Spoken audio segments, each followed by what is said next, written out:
Battle of Kadesh, Egypt, Hittites, and the fight for Syria. The first sign that something was wrong was the dust. It came rolling over the plain in a low brown wave, and before I could make sense of it, the ground behind us was alive with the pounding of horses and the crack of shouted warnings. One moment we thought the enemy was far away.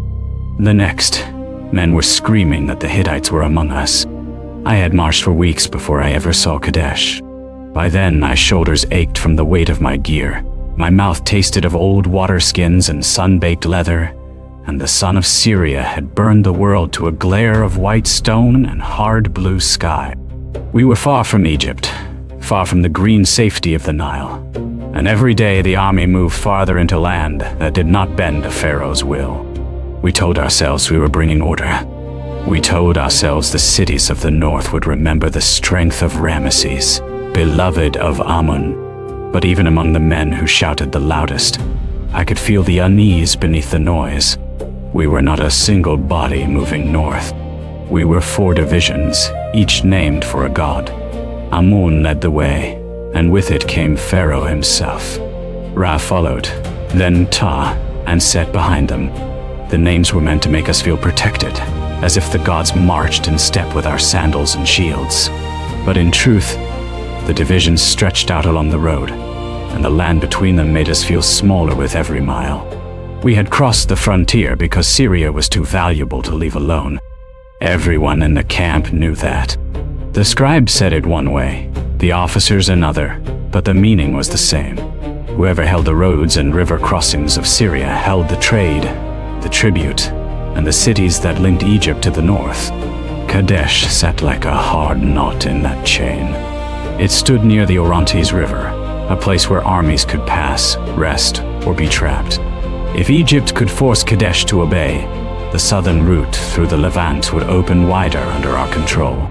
If the Hittites kept it, then their power would stay heavy over the region, and the smaller kings between us would keep choosing sides based on fear rather than loyalty.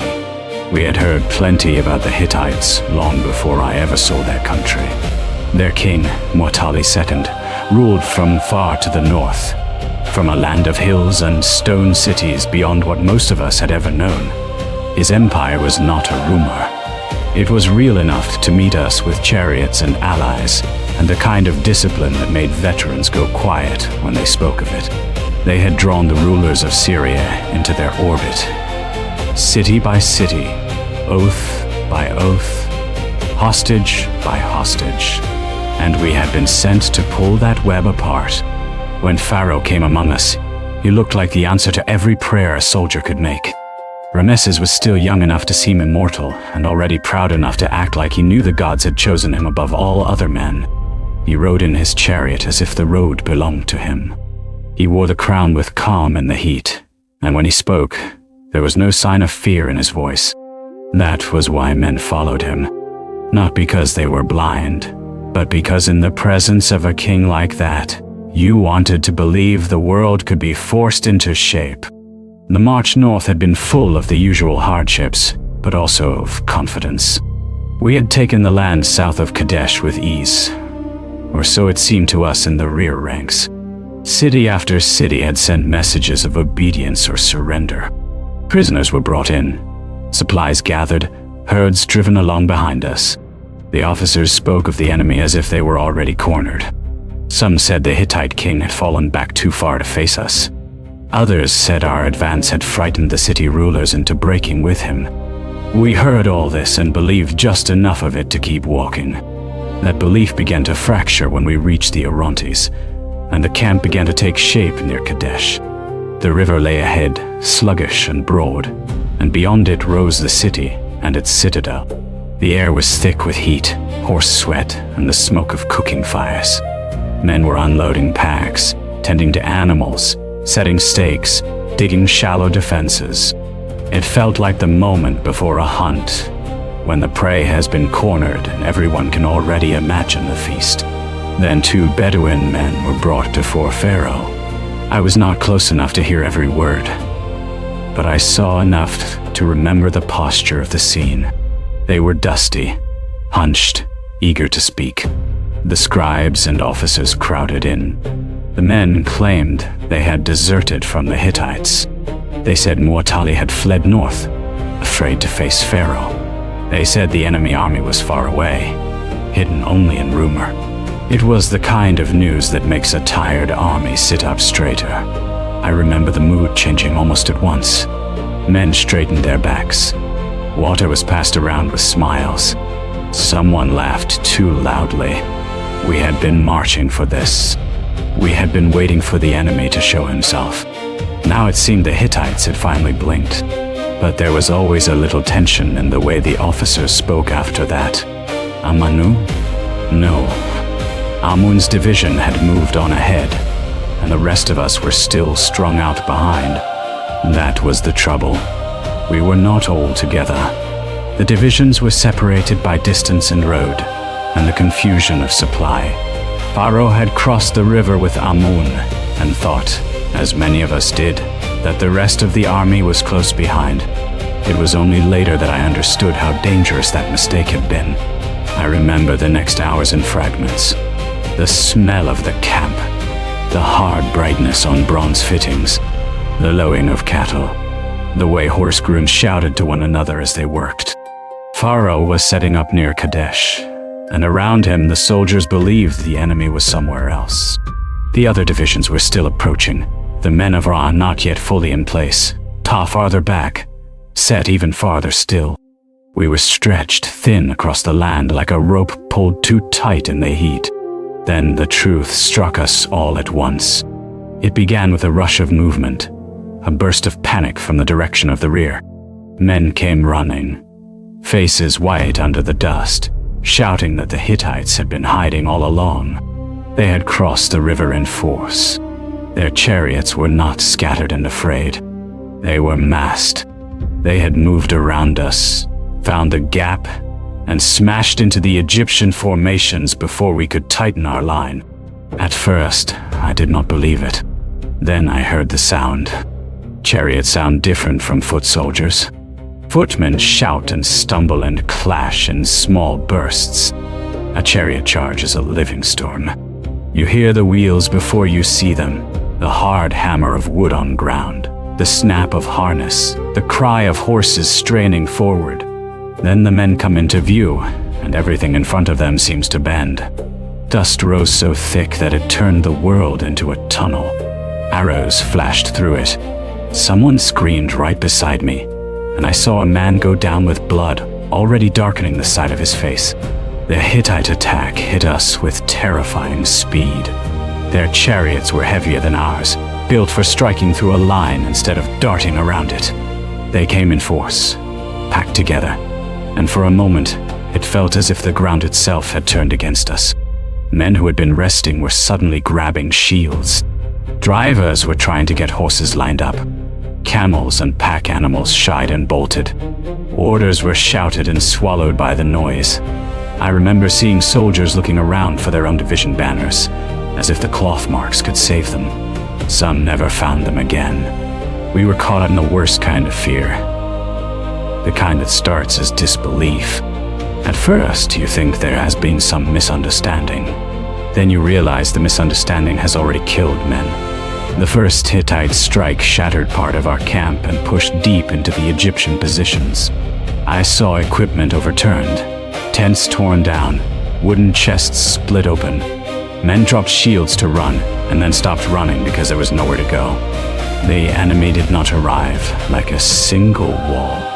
They moved in waves, each one finding new gaps in the confusion we had already made for ourselves. Our camp, which had seemed secure only moments before, became a place of choking dust and blind panic. Horses screamed. Men cursed the gods. Someone was calling for Pharaoh. Another man shouted that the king was dead, and he was immediately struck silent by an officer who seemed just as frightened as everyone else. I did not know then whether Ramesses had already mounted his chariot, or whether he was still trying to understand the scale of the danger. What I do know is that the center of the army seemed to lose its shape all at once. When a king is present, men expect direction. When direction disappears, fear fills the space faster than the enemy can. There are stories told afterward that make the king sound larger than life, and perhaps some of that was true. I saw Ramesses with my own eyes in the confusion. He was near enough to give heart to the men around him, and the sight of him did matter. He did not look like a man fleeing. He looked like a man forcing himself into the middle of disaster, because there was nowhere else to stand. But even that could not turn the battle into something simple. No one man can command a sandstorm. We tried to form again. We tried to pull together what was left of the Amun division and whatever stragglers had come in from the road. The noise was impossible. Horses wheeled in tight circles. Chariot wheels caught in ruts or knocked aside the dead. Men were using spears at close range because there was no space left for cleaner fighting.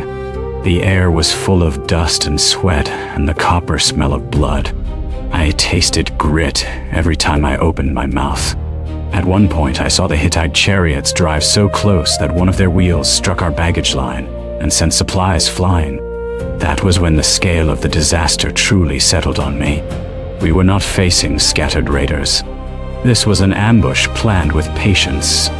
Muatali had drawn us forward, fed us false reports, and waited until our divisions were stretched apart. He had not been frightened by our advance. He had been shaping it. The plain near Kadesh became a place of broken motion. Some of our men fought bravely. Some were trampled. Some simply vanished into the smoke and dust. The chariot battle moved with a kind of dreadful beauty, if beauty is the right word for something so deadly. Drivers leaned low over the rails. Horses lashed into a frenzy. Archers shooting from moving platforms while men on foot tried to stab at them as they passed.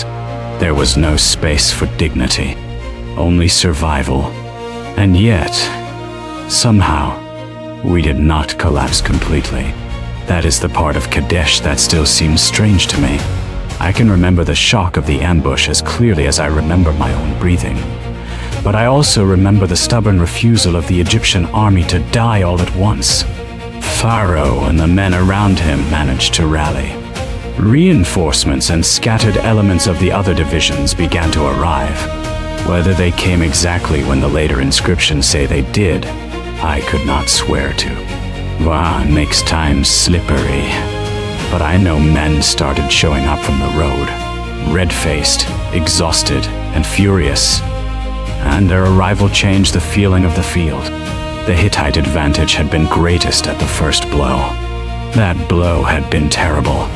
But once the surprise passed, the battle became something else. The Hittites had pressed hard, and perhaps too hard. That was the impression I had then. Though I could only guess at the larger design, their chariots had plunged deep, and in doing so they had become tangled in the very chaos they had created. They had the better start. We had the desperate need to survive. That can make a difference in a battle. Men who believe they are already losing sometimes fight like cornered animals. I remember one stretch of the fighting where the sun had dropped enough to cut long shadows across the churned ground. Bodies lay in awkward shapes where the chariot wheels had not passed cleanly. Broken spear shafts stuck from the soil. A horse, bleeding from the flank, tried to stand and then folded beneath itself with a sound I still do not like to think about. One of our officers was shouting for men to close ranks. And for a moment, I thought it might work. We were battered, but not broken. The line bent, then stiffened. The king's own presence became central in the stories that followed, and I cannot pretend I did not see why. Ramesses moved among the remnants of the army with a kind of furious resolve that can turn terror into loyalty. He was not alone, not if the later accounts are to be believed, but he was the figure everyone remembered. In the middle of that confusion, people wanted a single image to hold on to. Pharaoh became that image. Whether the reliefs later made him larger than he had been, I cannot say, but I know the army found courage in the sight of him. Still, courage is not the same as victory. By the end of the day, the battle no longer felt like the Hittite flood that had struck us at first, but it also did not feel like a clean Egyptian triumph. The ground around Kadesh belonged to neither side in any simple way. Men were dead. Chariots were wrecked. Horses were exhausted or wounded. The smell of sweat and blood had settled into everything. The shouting had become ragged. In place of confidence, there was a hard, stunned alertness. Everyone was waiting for the next attack that never came in the form we feared. That was the strangest part. The battle did not end with a final sweeping victory for either side. It ended with both armies looking across the field and deciding in their own ways that enough had been spent for one day. The Egyptians later said one thing. The Hittites, another. I heard the Egyptian version first, of course. Later, in the years after, the story was carved and sung and repeated until it took on the shape of a triumph. Rameses II was said to have stood alone against impossible odds, to have driven the enemy back by divine favor and royal courage, to have crushed the Hittites with his own hand. The relief showed him in grand pose, enormous and calm, as if he had personally mastered the entire field. I do not dismiss those stories lightly. Pharaoh did rally. He did survive. He did preserve the army from complete ruin. That matters. But I was there, and I know what it felt like. I know how near collapse came. I know the panic that ran through the camp before the army found its feet again. I know how many men were lost to confusion before a line was restored. The Hittites would have had their own tale. They would have remembered the surprise strike, the Egyptian camp in disarray, the divisions scattered and caught off guard. They could point to the fact that Kadesh itself remained under their influence after the battle. They could say they had held Syria, as they largely did. In that sense, their claim was not empty, but they too did not gain the kind of clear victory that ends a rivalry. If they had, the war would have ended there. It did not. When dawn came after the fighting, everything looked older. The field near Kadesh was littered with wreckage. Men moved through the remains of the camp like shadows searching for lost kin, lost animals, lost pieces of themselves. The river beyond still flowed as if nothing had happened. That was the insult of it.